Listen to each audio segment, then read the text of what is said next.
So tonight the topic is radiometric dating, dating fossils in rock, and does radiometric dating prove that the Earth is millions and billions of years old? Now, sadly, Christians don't know how to answer this question. That's why we're here to learn. And so a lot of people think that this is the silver bullet that the evolutionists have to say, yes, the Bible's not true, the world's millions and billions of years old. After all, how can science be wrong? So people instead will take science, because they don't know the true science behind it, and they'll try to insert that into the pages of Scripture to make days be long ages and the earth be millions of years old. As a result, we're taking man's fallible word and we're causing it to have more authority than God's infallible word. So tonight we're going to learn about radiometric dating. And I will say that it's not foolproof. Only the dates that agree with evolutionist presuppositional biases, in other words, millions and billions of years, only those dates are the ones that get published. All the other dates that are in disagreement with that kind of get thrown into the corner and pushed off as, some sort of scientific or laboratory error. It's discredited. Now, I've said this before, but creationists and evolutionists all have the same facts, right? We all have the same dinosaur fossils, all have the same rock layers, all have the same Grand Canyon, all have the same rocks, but we have our own presuppositional biases that we bring to combine with the facts and to come up with our own conclusions, our own interpretations of those facts. If we believe that God's Word is authority, we look at the facts. The flood is the solution for the facts that we see. And it all makes sense in terms of what the Bible says. But if we say that man's word is the authority, we look at the facts from a godless perspective, and we have to come up with different plan, a different naturalistic cause to get everything that we see today.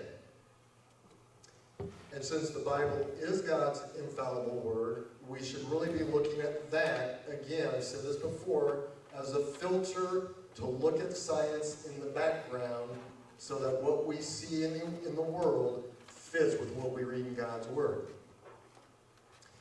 Now, there are a lot of key questions that we have to ask ourselves about radiometric dating. First of all, is the explanation of data derived from empirical observational science? In other words, we've said that science has to be observable, repeatable, testable, and it has to be falsifiable. Those are the criteria to be truly science. Or is it an interpretation of past events, which we call historical science? And you cannot prove historical science. You can't observe it. For a definition, historical science uses things that we see today, things that are present today, to interpret things that happened in the past. So when we see fossils of dinosaurs that have sharp teeth in the present, we automatically assume they must have been some sort of ferocious carnivore in the past.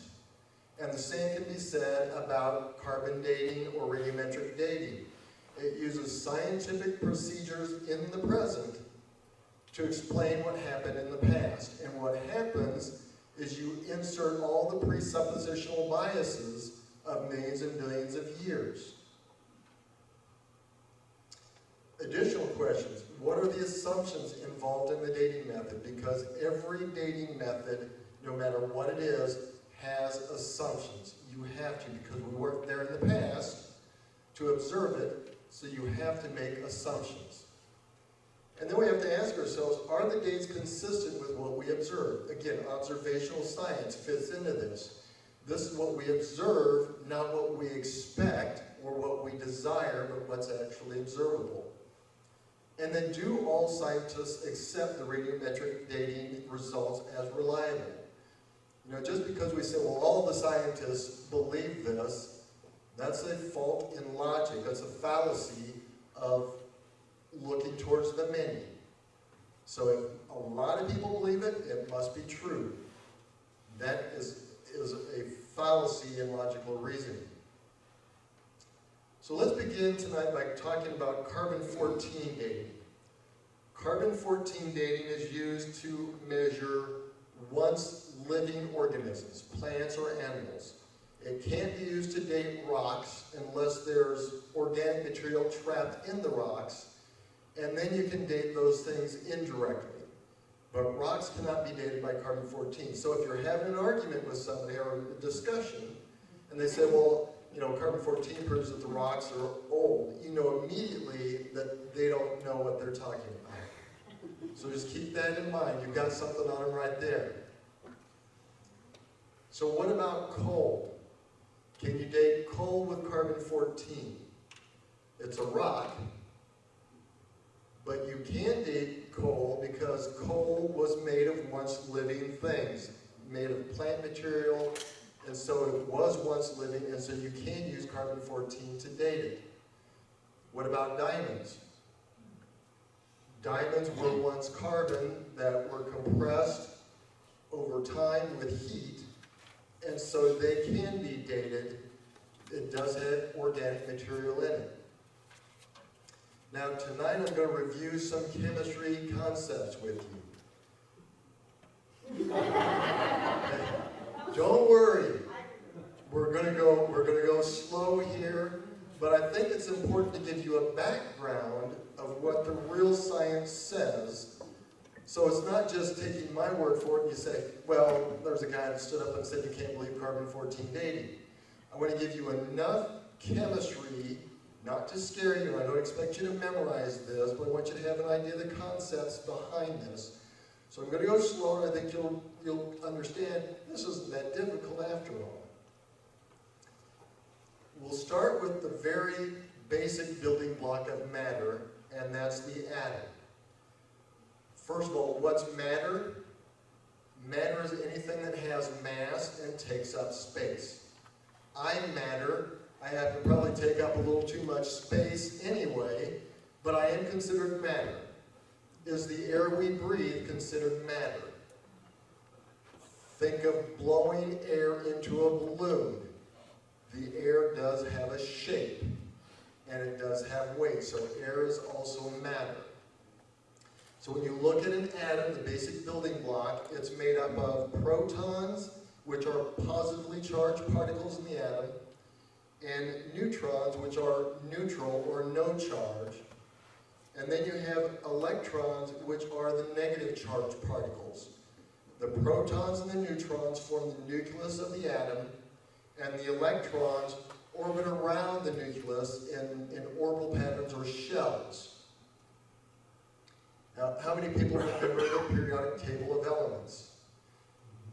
Everybody remembers this. These are elements, many of them appear naturally in our environment. Some are man-made, some last a long time, some last almost 30 seconds or less. But you'll be familiar with some of these. Helium, hydrogen, sodium, Au is gold, zinc. A lot of those you're familiar with, right? They're naturally occurring elements. So let's look at carbon. We're all made of carbon, as I said. And you'll notice that carbon has what's called an atomic number. Every carbon atom has an atomic number of 6. That's what makes it carbon. We have nitrogen over here that has an atomic number of 7. Oxygen has an atomic number of 8, for example. Now the atomic number is based on the number of protons in the atom. If you have 7 protons in the atom, by definition, it's nitrogen. If you have 6 protons in the atom, by definition, it's carbon. That makes sense to everybody so far? This is easy, right? You're all chemistry students. Now, the number of neutrons in the nucleus can vary in any element. And so when you have differing number of neutrons in the nucleus, these are called isotopes. Carbon exists in 3 different isotopes: carbon-12, carbon-13, and carbon-14. Now a carbon atom, right, by definition, has 6 protons. Doesn't have 6 protons, it's not carbon. So all of these isotopes have 6 protons. They're all carbon. Carbon-12 has 6 protons and 6 neutrons. Carbon-13 has 6 protons and 7 neutrons. And carbon-14, 6 protons and 8 neutrons. The sum of the protons and the neutrons equal the atomic mass in atomic mass units. So carbon has, this is what we call stable carbon, 6 protons and 6 neutrons. So that's called carbon-12. This is called carbon-14 because you add the neutrons and the protons. Pretty easy stuff so far, right? Now I talked about stability of an atom. An atom is stable if the number of protons equals the number of neutrons. So when we look at stable carbon, carbon-12, like we talked about, 6 protons, 6 neutrons. Stable nitrogen, right, 7 protons, which equals the atomic number, has 7 neutrons, that's stable. And stable oxygen, 8 protons and 8 neutrons. Now, you would think that in the atom, when you have all positively charged protons, that they would tend to propel or repel away from each other, like 2 similar poles of a magnet, right? You put 2 south poles together and they repel each other. So you would think that with all the positively charged protons, that they would repel each other as well. So there must be some force that holds everything together in the nucleus. And that force is called a strong nuclear force. And it's the ability to hold everything together even though there are similarly charged particles. Now some isotopes, I mentioned, are stable and some are unstable. And it's based on the balance of the protons and the neutrons. If you have too many neutrons, it upsets the balance of protons and neutrons, and it has an effect on that strong nuclear force, and the atom becomes unstable. Carbon-12, as I mentioned, is stable, because the neutrons and the protons are equal. Carbon-13, even though it has 1 more neutron than proton, it's still stable because there's not enough imbalance to disrupt that strong nuclear force. But carbon-14, by adding another neutron, makes that atom unstable. And so we'll look at what happens when an atom becomes unstable. It goes through a process called radioactive decay, and that's when the atom kind of spontaneously decays into another kind of atom. In this case, it happens when a neutron changes into a proton. So if you have a carbon-6 with 6 protons, that's what makes it carbon. But when a neutron replaces a proton, the atomic number changes to 7, right? So it's no longer carbon, it's nitrogen. And the neutron that's added plus the proton is a stable carbon, or a stable nitrogen-14. So let's see how this happens then. We start out with carbon-14, there's 6 protons and 6 neutrons. And then through a process that we call beta minus decay, don't let that scare you, but beta minus decay, this neutron turns into a proton and it emits what's called an electron and an antineutrino. Don't worry about the antineutrino or the electron. So now there are 7 neutrons and 7 protons. It becomes a nitrogen atom. Does that make sense to everybody so far? You're all scientists, all chemists. So this decay process happens over a period of time. And that period of time is called a half-life. So the half-life, the definition of a half-life, is the amount of time it takes for half of the carbon-14 atoms to decay into nitrogen-14. And scientists will tell us that the half-life of carbon-14 is 5,730 years. And and scientists attempt to use this process like a clock to date things like fossils that were formed a long time ago to tell how old something is. Now, just to kind of cement this in your mind a little bit, this is kind of the definition of a half-life.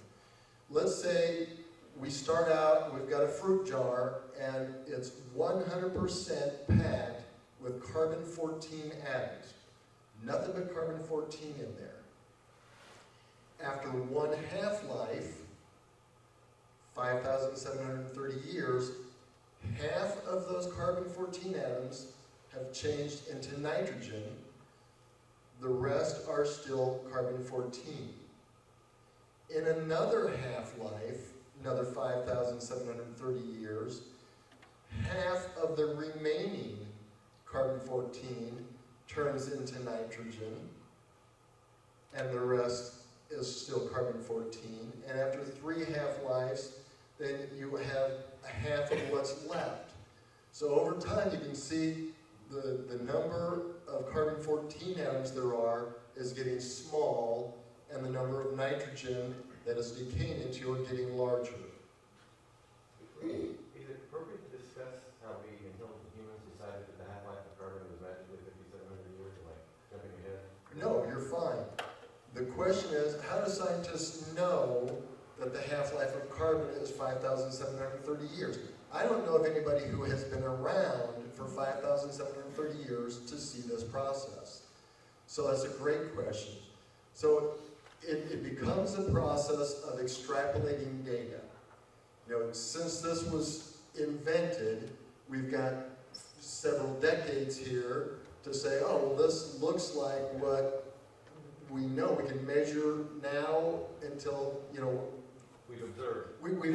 We've observed. However, it's a valid question because do we know that this is linear or exponential or, you know, logarithmic or whatever it is? That's an assumption, and we'll get to that assumption. And this jumps into the next point here. Carbon-14 dating is accurate only if that decay rate has been constant over time.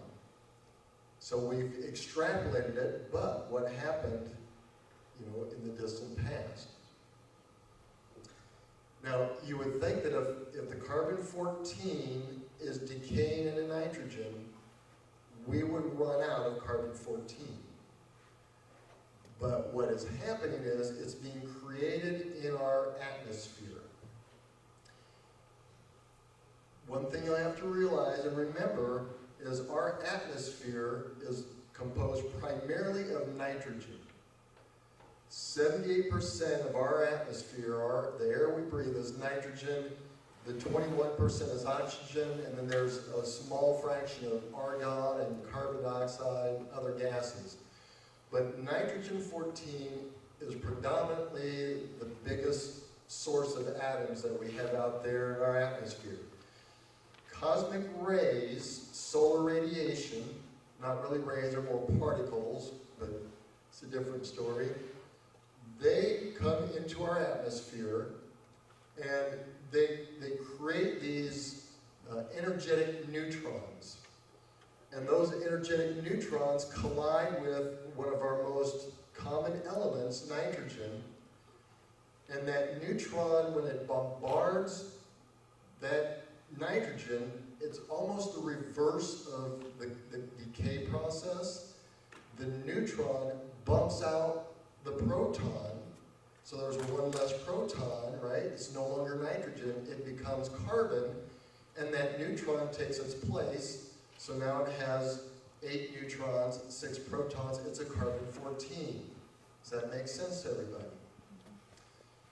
The carbon-14 then combines with oxygen in the atmosphere, and it forms carbon dioxide with carbon-14 as the carbon base. Now, the atmosphere contains carbon dioxide that's made of both carbon-12 and carbon-14.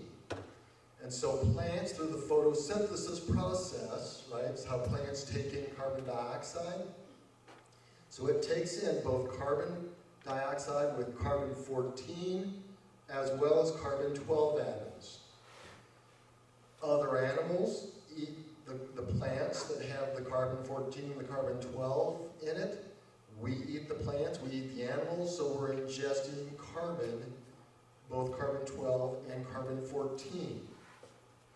Now, as long as the animal or the plant is alive, they continue to ingest these amounts of carbon-14 and carbon-12. When something dies, they no longer bring in carbon-12 and carbon-14. So the critical assumption is, what was the starting amount? Because at death, the carbon-14 begins to decay. And the amount of carbon-14 gets less and less all the time. The carbon-12 atoms stay the same. They're constant. So in time, the number of carbon-14 atoms decreases, carbon-12 stays the same. So if you would find a fossil that has a lot of carbon-14 in it, you would say, well, it hasn't been dead that long. But if something is void of carbon-14, you can say, oh, it's probably been dead a longer time. This whole process that involves measuring the amount of carbon-14 that remains in whatever the animal was, or the fossil, or the plant fossil, whatever that is. Now, based on the half-life of carbon-14, no detectable carbon-14 should be measured by our most sensitive instruments after about 80,000 years, or 14 half-lives. And you can kind of see this the way we slice up the pie. You start out, all of this is carbon-14. After one half-life, that's gone, that's nitrogen. After another half-life, half of the remaining is gone, that's nitrogen. So you can see, after every half-life, we get a smaller little piece of the pie until about 14 half-lives, 80,000, a little over 80,000 years, you should not be able to detect any carbon-14. Keep that in your mind. So, you've all passed your chemistry test. Congratulations. How about that? You're all chemists. Here's just a summary. Carbon-14 is not used to date rocks unless there's organic material in the rock, and you can date that kind of indirectly.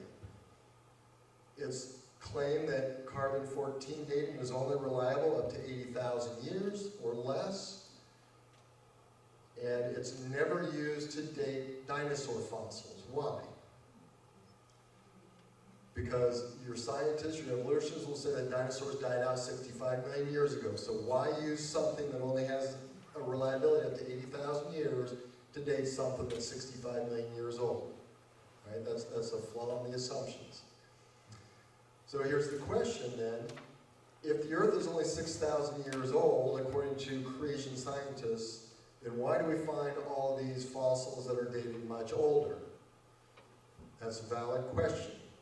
So we're going to go into the critical questions that we have to ask ourselves when we are looking at radiometric dating, carbon-14 specifically. What we have to know for the process to work are the initial starting conditions. What was the ratio of carbon-12 to carbon-14 when that animal died? We know what that is today, but we had no idea what it was whenever that animal died thousands of years ago. How fast does carbon-14 decay? Scientifically, we've extrapolated to 5,730 years, but has it always been that? If not, was there something that maybe caused that to change in the past? But here's the key point. What was the starting amount of carbon-14 when that organism died? That's a critical question, because if we can't answer that, there's no way to determine how much has decayed back to nitrogen. Does that make sense to everybody? Here's an illustration. Say I had a candle burning here on the table when you all walked in, and you observed it for a while, and that candle got shorter, and you measured it when you first came in, and after an hour you said, oh, it's burning about 1 inch an hour. How long has the candle been burning? You have no idea because you don't know what the candle height was to begin with, right? So we have got to have a starting height of the candle or our dating method is wrong. And the same thing can be said about carbon-14 dating. If you don't know the starting amount, there's no way you can determine how much of the original is remaining. Does that all make sense for everybody?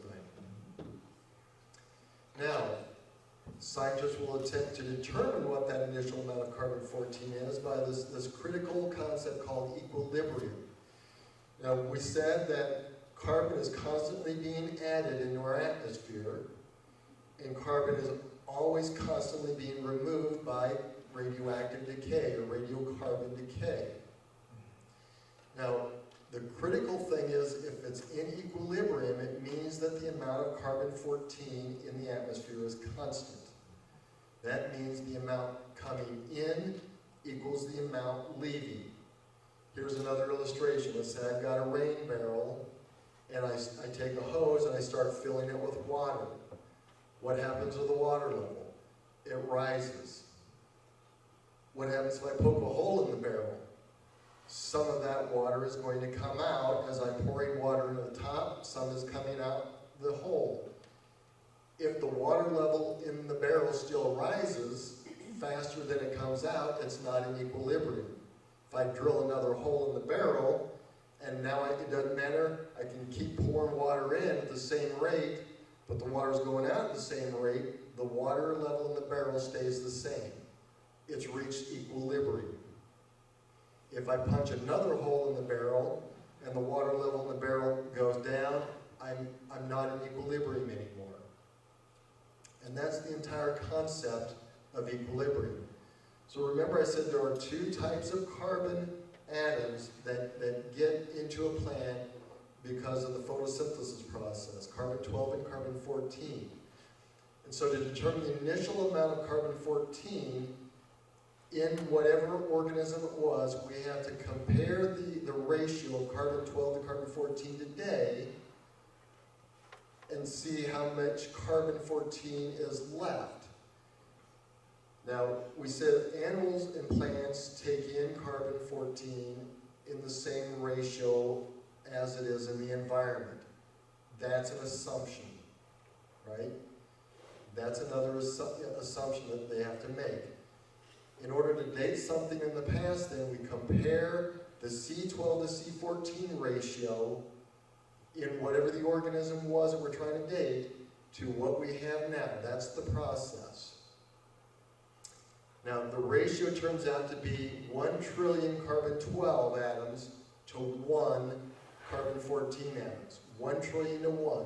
So there's a very small amount of carbon-14 out there. And scientists use this to determine the starting amount of C14 at the time of death. As soon as an animal dies, that rate begins to change as the carbon-14 decays into nitrogen. And remember I said the carbon-12 remains constant all through that process while the C14 decreases. The smaller the ratio of carbon-12 to carbon-14, the longer the organism has been dead. Now, here's a table to kind of look at this. Let's say we started off with 100 trillion carbon atoms and 100 C14 atoms. That's a trillion to 1 ratio, right? So at time 0, no half-lives, the ratio is 1 trillion to 1. After 1 half-life, you still have 100 trillion carbon-12 atoms, but now you only have half of the original carbon-14, 50, the other 50 are now nitrogen. Now the ratio is 2 trillion to 1 after 1 half-life.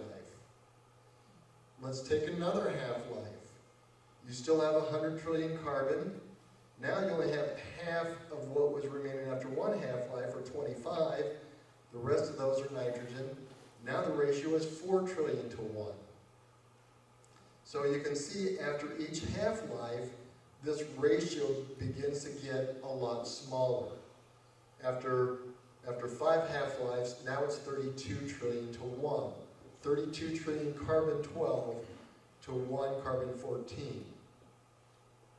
Now, in order to do any dating with this processing, like I said, you have to make some assumptions. What was the initial amount of carbon-14? Has that ratio of carbon-12 to carbon-14 always been 1 trillion to 1? Or has it changed at some point in time? If it has changed, what may have been some causes to make that different in the past? And is the system in equilibrium? Is the rate of production equal to the rate of decay? If not, if the inflow does not equal the outflow, it's not in equilibrium. And that would make dating something in the past extremely difficult. So if this assumption is true, it's reliable. If not, all of our dates that we've calculated are wrong. This process was invented in 1946 with Dr. Willard and Libby. And Dr. Willard and Libby assumed that the C14 was in equilibrium in our environment. Again, if that assumption was wrong, all of our calculations in the past are wrong as well. Now, in his work, when he developed this, he realized that the carbon-14 in the atmosphere did not appear to be in equilibrium. He chalked it off to scientific error because his presuppositional bias was millions of years, and so he said, well, that's just error in my calculations, or error in the process. Now, Libby predicted that if the Earth started with 0 atoms of carbon-14, which is highly unlikely, that it would only take 30,000 years to build up from 0 all the way to equilibrium, where the inflow equals the outflow.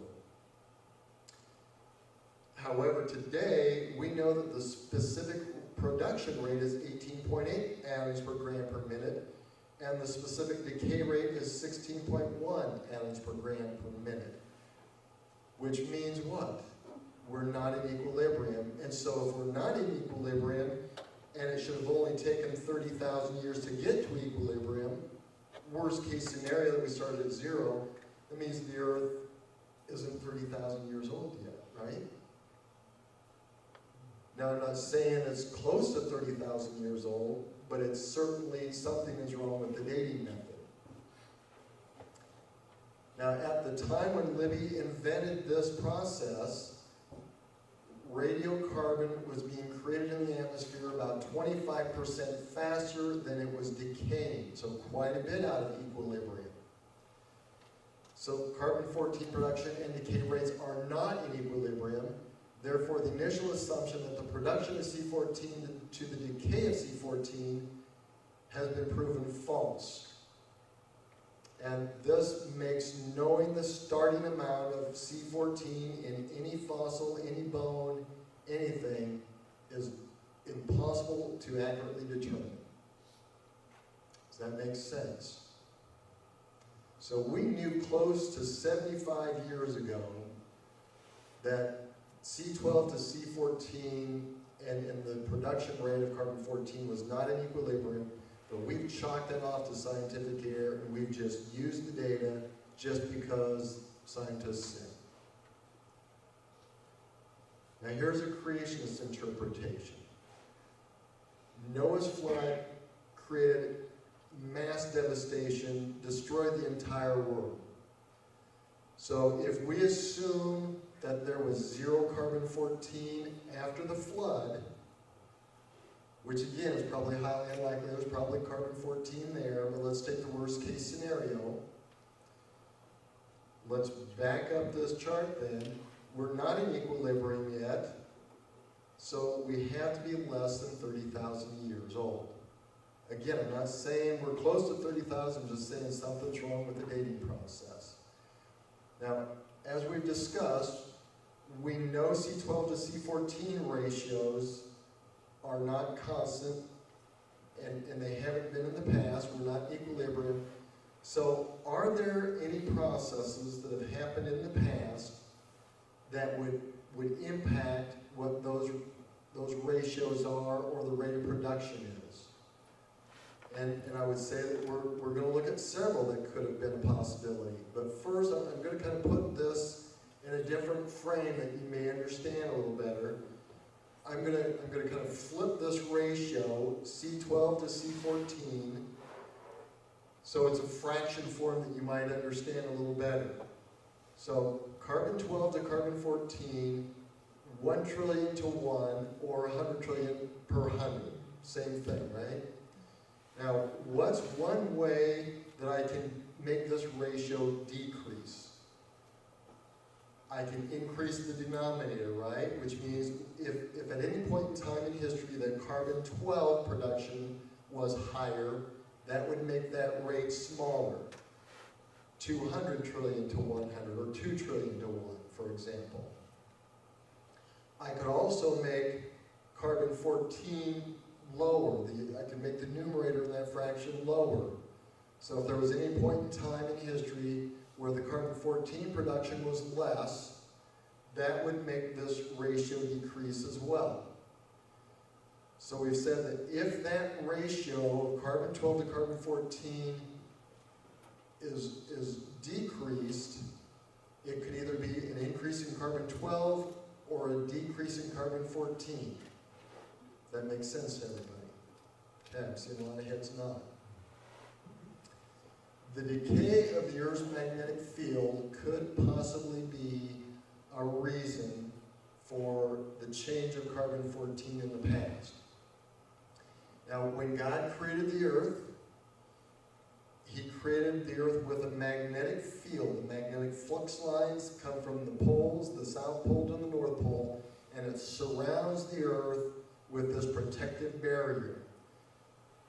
If that's true, those solar radiations, that harmful cosmic radiation, would not be able to penetrate into the atmosphere as readily as it does today.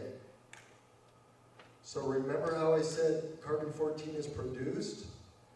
When those flux lines come into our atmosphere, those cosmic rays, and they bombard neutrons that impact these nitrogen atoms to produce carbon 14.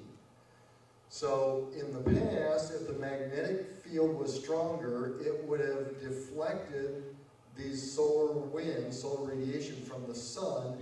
We wouldn't have had as much carbon 14 production because there's not as many cosmic rays that are coming into our atmosphere.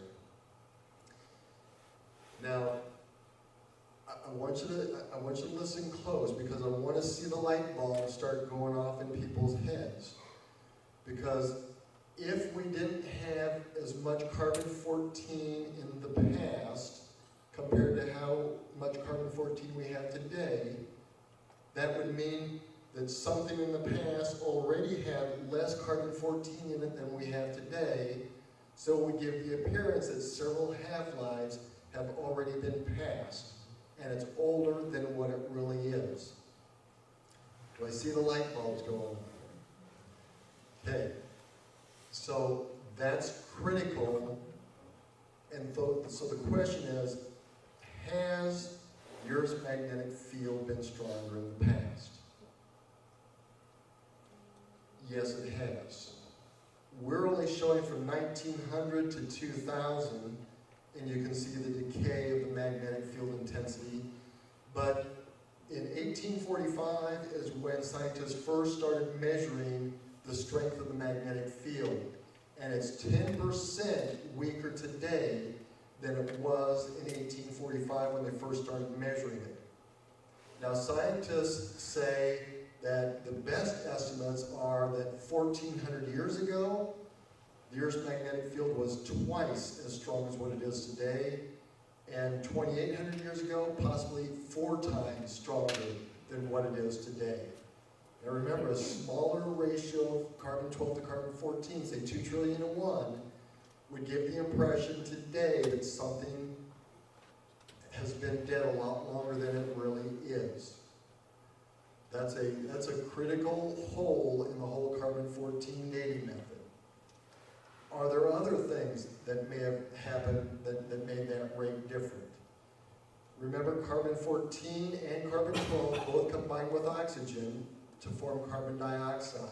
Plants take in carbon dioxide. But some plants discriminate against carbon dioxide with carbon-14 than carbon-12, meaning that some plants prefer to take carbon dioxide in that it has C12 instead of C14, which would make the ratio in the plant different than what's in the environment already. So again, you're starting with a lower amount of C14 in the beginning, which automatically makes that ratio smaller, which gives it the appearance of an older age. What about the Industrial Revolution? When you burn fossil fuels, it burns and emits carbon-12 in the form of carbon dioxide. It's void of carbon-14. So this massive burning of carbon or of coal during the Industrial Revolution created huge amounts of carbon-12 in the atmosphere that was largely void of carbon-14. What did I say? The other way of making that ratio smaller is if you increase the amount of carbon-12 in the atmosphere. That's exactly what happened. Again, this would give the appearance that something died and it was much older than it really was. Now, there was a recent study that was done that looked at the effects of fossil fuel burning and the age of artifacts like ancient scrolls, ancient plant-based inks, carbon fibers, cotton fibers. And here's a quote from the article. The article is called "Fossil Fuel Burning Obscures Radiocarbon Dates." Subtitle: Increasing atmospheric carbon from burnt fossil fuels will make historic dating more difficult. This was Climate Wire, July 21st, 2015. And the quote says, "The burning of fossil fuels is altering the ratio of carbon in the atmosphere, which may cause objects tested in the coming decades to seem hundreds or thousands of years older than they actually are, according to the study published in the Proceedings of the National Academy of Sciences." So even today, the burning of fossil fuels, if you look at something that's several years in the decade, or decades in the future, they're going to look at that and they're going to say, wow, this is a lot older than we really thought it was. Is it? No, it's just the carbon-12 is being pumped into the atmosphere to cause this disruption in the ratio of carbon-14 to carbon-12. Now, Heather Graven, who is the atmospheric scientist, said she was surprised to find out how much the emissions could age the atmosphere. These are secular scientists, they're not creation scientists, but they're realizing the impact. What about solar flares from the sun? That affects the carbon-14 decay rate. In fact, there was a Stanford report back in August of 2010 that said the strange case of solar flares and radioactive elements. That was the title of it. And it said that solar neutrinos coming from the sun accelerate the decay rate of carbon-14. And it varies seasonally, and it's not constant. Just like we saw with carbon-14, carbon-12 is not constant. This has an impact on it. And it's faster, it has a slightly faster impact in the winter than in the summer. Now, if any of you saw the presentation on the creation version of the Ice Age, there was a 700-year period post-flood where 500 years of that was the buildup of the ice and 200 years was the meltdown. If you look at that 700-year period, it was winter a lot longer, so that would have had a significant impact in how fast carbon-14 would have decayed. Again, a lesser amount of carbon-14 in the past, the smaller that ratio looks, the older something looks that was dead back then. What about the effects of the Genesis flood? Carbon comes from living things, right? What's living things? During the flood, massive amounts of carbon was buried by flood layers, mostly in the form of carbon-12. That's where we get all the fossil fuels from now, according to scientists. All the buried organisms, all the plant material turned into oil. Now, scientists estimate the amount of carbon-12 before the flood could have been up to 500 times more than what we see today. 500 times more carbon-12 than what we see today. So if something died during the flood, and there's 500 times more carbon-12 before the flood than after the flood, remember that's the other way this ratio gets smaller? A lot more carbon-12 in the past than there is now. So organisms would have looked like many, many half-lives have been passed when they were really just buried in the flood about 4,000 years ago. Now remember we said that based on the decay rate of carbon-14, that there shouldn't be any measurable carbon-14 in coal or coal deposits. So that means if carbon-14 can be detected in something, it can't be 80,000 years old, right? Now, the assumption is that it takes millions to 100 millions of years to make coal. That's according to secular scientists. So based on that assumption, we shouldn't find carbon-14. But creation scientists took samples of the coal and they took it from 10 different layers in this geologic column that represented 10 different epochs of time. And when they took them to an independent lab, because they didn't want it to add any presuppositional biases, they took it to an independent lab, and there were measurable amounts of carbon-14 in every one of those 10 coal samples representing epochs of time in the geological column. So does that mean that the Earth is 80,000 years old? No, it means there's something wrong with the dating method. And those things that we talked about had a massive impact in the carbon dating. What about diamonds? Diamonds are made from coal, remember we said, that was converted because of heat, pressure, and time. And secular scientists say that diamonds are millions to billions of years old.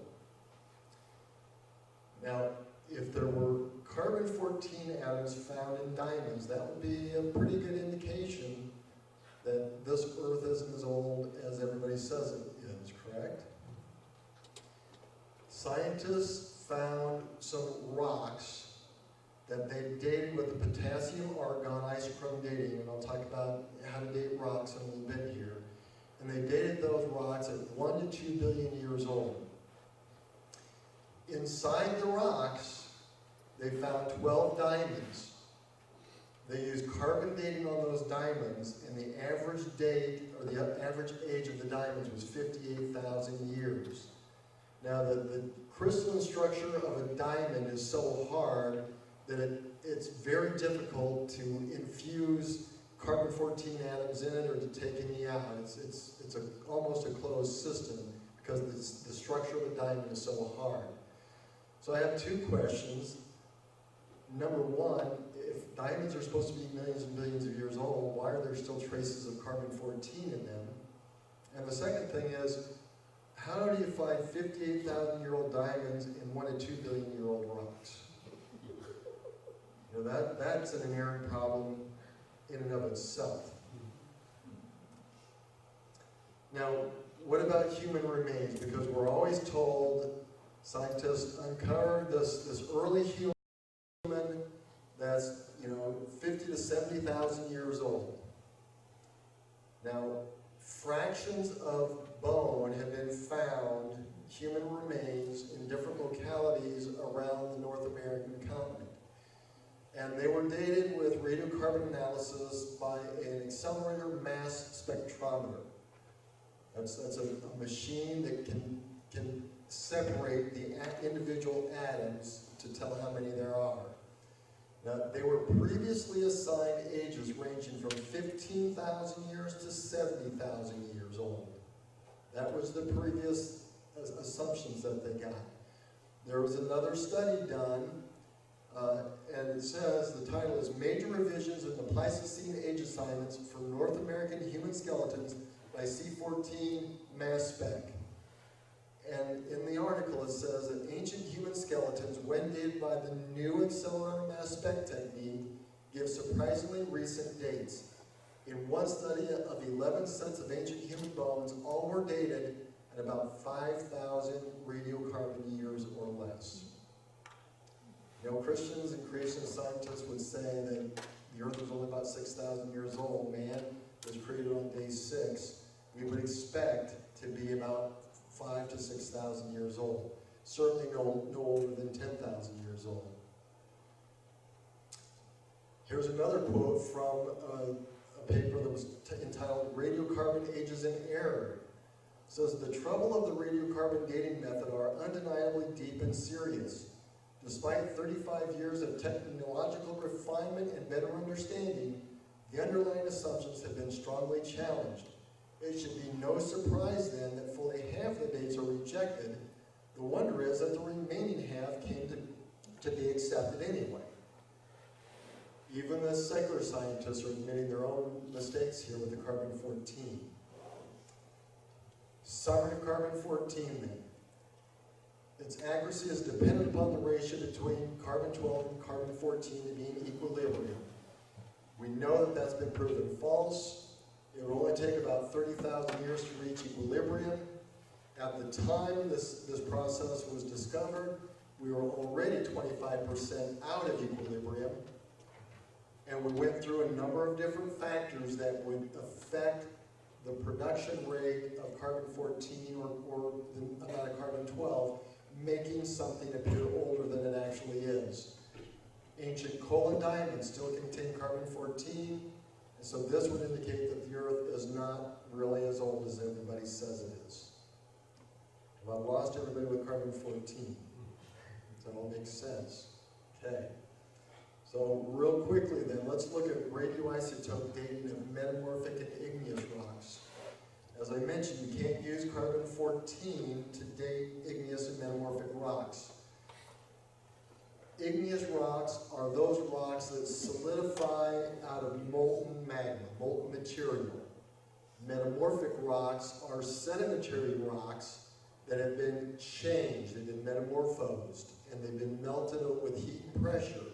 So you can use radioisotope methods to date those rocks. You can't use radioisotope dating to date sedimentary rocks, because sedimentary rocks are made up of sediments, and that sediment comes from all over to conglomerate. So if you would try to date each of the individual particles, you'd get many discordant ages. So scientists will use fossils to date sedimentary rocks instead of radioisotope dating. Now, if the assumptions for carbon-14 dating were proven false, let's see what happens when we look at the process of radioisotope dating. And there are many different tests that you can run of these isotopes, radioactive isotopes. This is just a small sampling here. But they all involve having what's called a parent element, and what that decays into is a daughter element. So for example, uranium is radioactive. It will decay to lead with a half-life again of 1.25 billion years. Now, we talked about carbon-14 in 5,730 years and how to extract a small little sample, since we've been testing that, to just, a few thousand years. What about taking that small little sample and extrapolating this out to billions of years? So some inherent problems right there. Potassium-argon dating, the half-life is 4.47 billion years. Rubidium-strontium, half-life is 48.8 billion years. And samarium and neodymium, half-life of 106 billion years. Now, the process that you select to date your rock is based on your presupposition of how old you think that rock is. This is expensive, so you wouldn't use something, it only gives you a half-life of 1.25 billion years old when it's much older than that. And the process then of dating involves measuring the amount of the daughter element that is remaining or that is in the rock sample. Now, just like carbon-14 dating, we need to know some initial starting points, and these are some of the evolutionary assumptions. Number one, there was initially no daughter element in the rock. Now, during the molten state, when it's liquid rock, when it's magma, scientists believe that, for example, in potassium argon, argon is the daughter element, that all of that burns off, all that bubbles out. So the initial starting amount when that rock solidifies, when the clock resets to 0, the starting amount of that daughter isotope is 0. That's their initial assumption. Their other assumption is that the sample was always in an enclosed environment. In other words, when the rock solidified, it prevented any other daughter element to come in or any other parent element to sneak out. It's a closed system. And then that all the daughter element is due to radioactive decay. And that decay rate has remained constant over the 106 billion years in the case of some of these dating methods. Now, if any one of those assumptions are wrong, the answers are wrong. So let me illustrate this with another, just kind of a home example here. Let's say you're in your kitchen and you've got your egg timer, and you walk out of the room and you come back in later and you wonder, oh gosh, how long has that been running? How long has the sand been trickling from the top to the bottom? You could probably measure that. You could, at that time you walk back in the room, you could measure how much sand is in the top, how much sand is in the bottom, and then observe over time to see how long it took that remaining sand to dribble down to the bottom. And you could make some calculations, and you could kind of determine, you know, how long that timer had been running at that time. Now, instead of sand, let's use radioactive dating methods here. Let's put the parent element, uranium, in the top instead of the sand, and let's put the daughter element, lead. Uranium decays into lead, and the rate that happens, the rate that the sand drips down from the top to the bottom, we'll call the decay rate of uranium. Now here's some critical assumptions. In order to get the right answer, you need to make the correct critical assumption. And that first assumption, when you walked out of the room, before you set that timer up, was there any sand in the bottom? Those are initial conditions. If you had lead that was already in the rock, your assumption that there was initially no daughter element would be wrong. So we're putting a lot of faith in scientists when they say, well, yeah, there was absolutely no daughter element to begin with. That's one critical assumption. The other assumption is whether it was an enclosed system or not. When you were out in the kitchen, did your ornery little son come in and dump more sand in the top, or take sand out of the bottom of this to kind of throw your timing off? Right? Same thing that can, or switch it upside down, right? So critical assumptions is, was it truly a closed system or not? And then, has that rate always been the same? Has the rate of decay of uranium to lead always been the same? Or did that same ornery sun, while you were gone, lay that on its side so there was no sand trickling, and then just before you walked in the room again, you set it back up right? Those, again, are all critical assumptions. And if wrong assumptions are made, you're going to get wrong results. Now let's look at this in some actual practice. Now, creation scientists went to the bottom of the Grand Canyon and they sampled rocks. Now, evolutionary dates of the bottom of the Grand Canyon are about 1.1 billion years old. Now, to avoid bias, these creation scientists, again, took these rock samples to the lab, and they were dated with different radioisotope dating methods. And some of these came back with some surprising results. Potassium-argon dating method said that they were 841.5 million years old. Rubidium-strontium, 1 billion years old. There's a parent-daughter relationship called lead-lead. Again, these are different isotopes of lead that decay into a daughter element. 1.25 billion years. Here's my question. Which one's correct?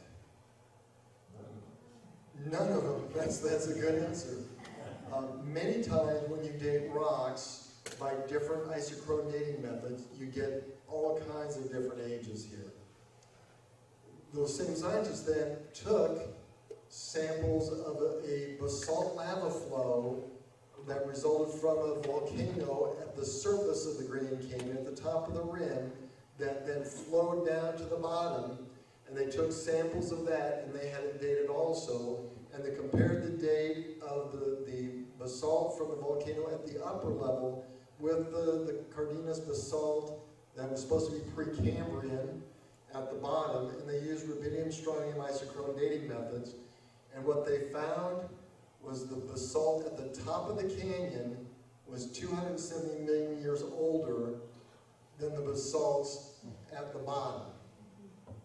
Now, remember what I said, when the rock becomes molten, when it's liquid rock, it resets the date back to 0, assuming that all the daughter element is gone.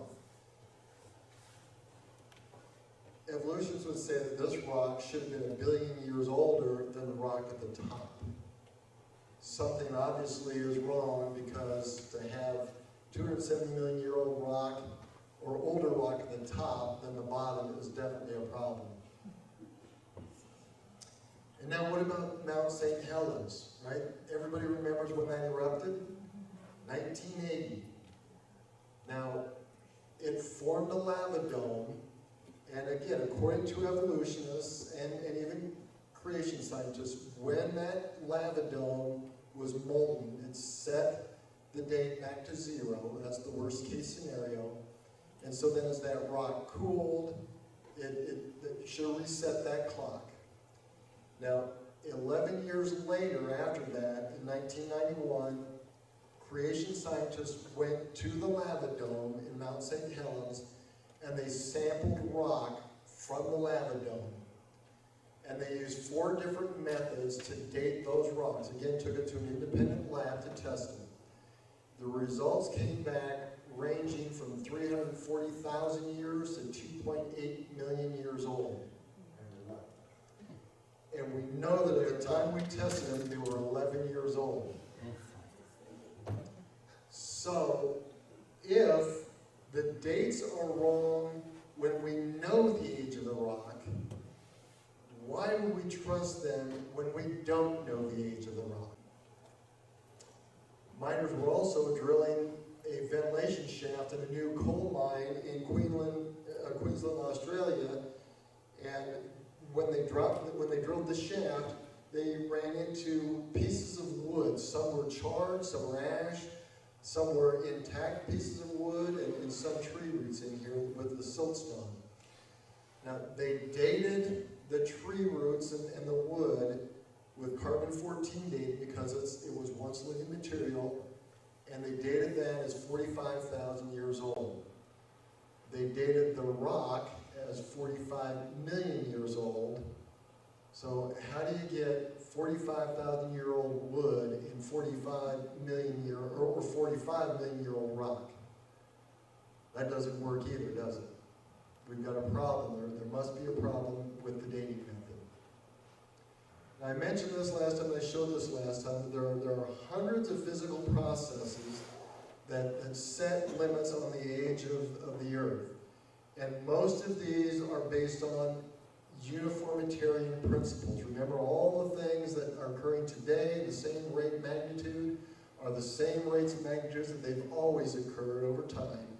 But more than 90% of these processes yield ages less than billions of years old.